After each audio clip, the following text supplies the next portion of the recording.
आज आपण बनवणार आहोत हेल्दी ज्यूस जे आपली आर्टरीज क्लीन करतात।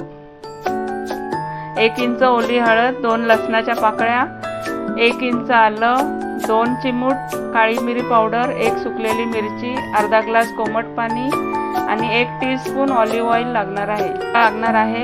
1 सफरचंद,